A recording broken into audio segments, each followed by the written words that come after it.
ஏதோ make laptop ஆமே ரொம்ப நல்லா இருக்குன்றாங்க. அது நல்லா தான் இருக்கும். பிராண்ட் பார்த்தாலும் அடிக்க முடியாது சார்.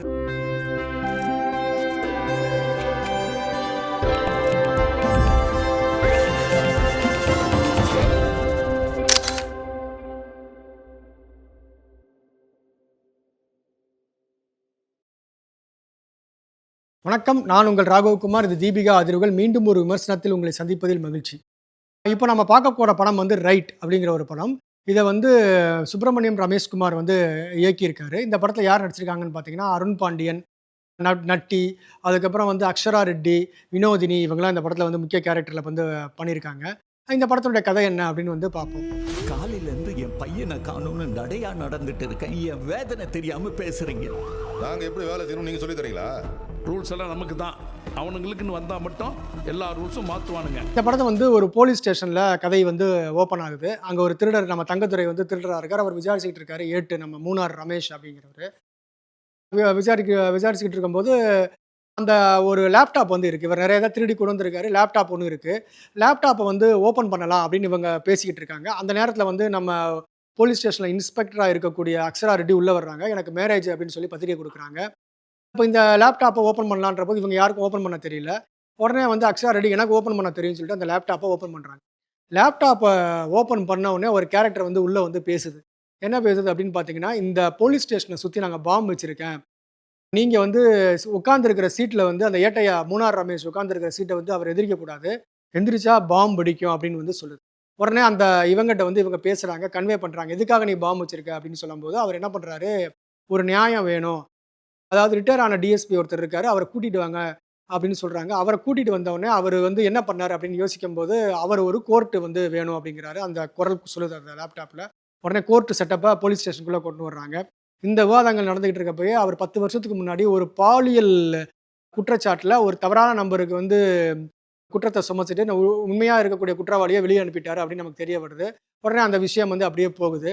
இதை யார் பண்ணியிருப்பாங்க, இதை எந்த செஞ்சுருக்காங்க அப்படின்னு சொல்லிட்டு இந்த படம் வந்து போகுது. உண்மையாகவே இந்த பாம்பெல்லாம் வெடிக்க ஆரம்பிச்சதா, இல்லை வந்து உண்மையாகவே இந்த பாம் இங்கே வச்சுருக்காங்களா, எதனால் இந்த வெடிகுண்டு வந்து இங்கே வச்சார் அந்த லேப்டாப்பில் வரக்கூடிய கேரக்டர், அவர் யார் அப்படிங்கிறதான் நம்ம படம் வந்து பின்னாடி சொல்லுவோம். ஹலோ கொடுங்க.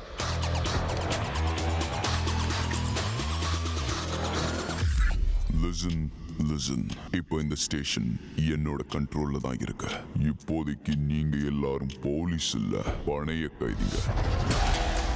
இந்த படம் ஆரம்பிக்கும் போது ரொம்ப நல்லா இருந்தது. உண்மையாகவே சொல்லக்கூடாது, இந்த படத்தினுடைய யோசனையே நல்லா இருந்தது. ஒரு போலீஸ் ஸ்டேஷனை சுற்றி ஒரு பாம்பை, அந்த கல்யாண பத்திரிகை கொடுக்க வந்த இன்ஸ்பெக்டர் வந்து மாட்டிக்கிட்டாரு.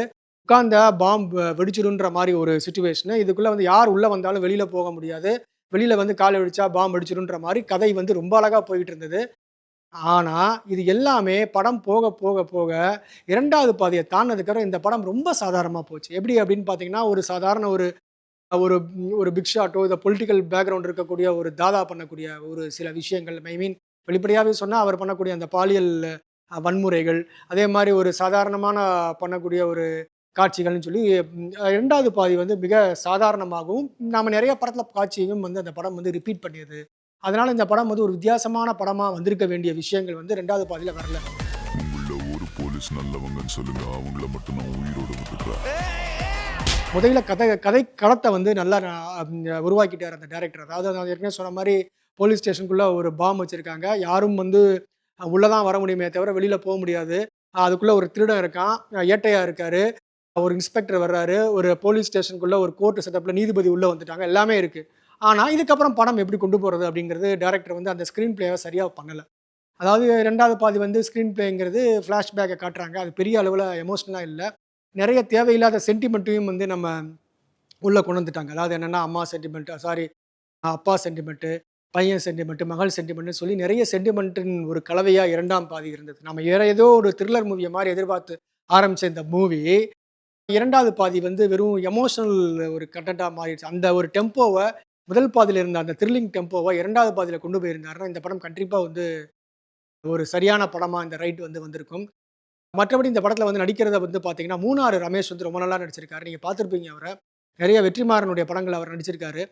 இந்த படத்தில் வந்து ரொம்ப உட்கார்ந்த இடத்துல இருந்தே வந்து ஒரு பாம் இருந்தால் எப்படி இருக்கும் அப்படிங்கிற உணர்வை வந்து நம்ம கொடுத்துட்டாரு. அந்த பாம் எப்போ வெடிச்சிட போதோ அப்படிங்கிறது அவர் நடிப்பில் வந்து நமக்கு ரொம்ப கன்வே பண்ணிட்டாரு. அதுக்கப்புறம் இந்த படத்தில் 2வது நல்லா நடிச்சிருக்கிறது பார்த்தீங்கன்னா நட்டி.